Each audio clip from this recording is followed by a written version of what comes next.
to say anything and everything that's just, you know, the worst things that you could say to a person online that they would never say to a person in real life. And, you know, that's just how that unfortunately goes. But when you asked me, what is their goal, to have me unalive myself or something like that? And I said, well, for some people it is, because Morbid said that about Vin Vader.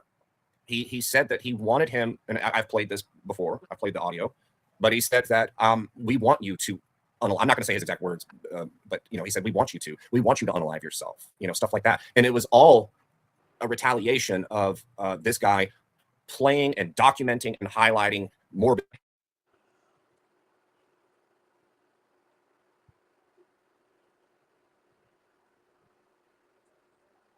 Now, he did to Vin Vader what he's doing to me right now. Started trying to call me a chomo. My wife won, right? Like, he did this to Vin Vader, except it was you know, if that's not true and you're not convicted of such thing, that is defamatory to say that as a statement, as a fact. Yeah, no, I could totally. But, you know, I just think, you know, why would anybody want to drive anybody to hurt themselves, especially somebody who's like new to recovery or complete abstinence? You know what I mean? Like, why would you even want to pick on somebody like that? But trying to call me a chomo because of allegations against my wife's late husband that were alleged to have happened in the 70s. How the fuck where do you get off? You know what I'm saying? Like, words are forever. So okay, apply that same exact logic to Gypsy then. Is she a chomo? Because she actually offered, in her own voice, in her own words, offered up her own daughter. Yeah, but he's over that now. He's over the case. He's just about calling out the hypocrisy, you know. But what he did with it came to Vin Vader. That's the epitome of hypocrisy, though, because she offered up her daughter. She talked to chomos. That's a proven fact.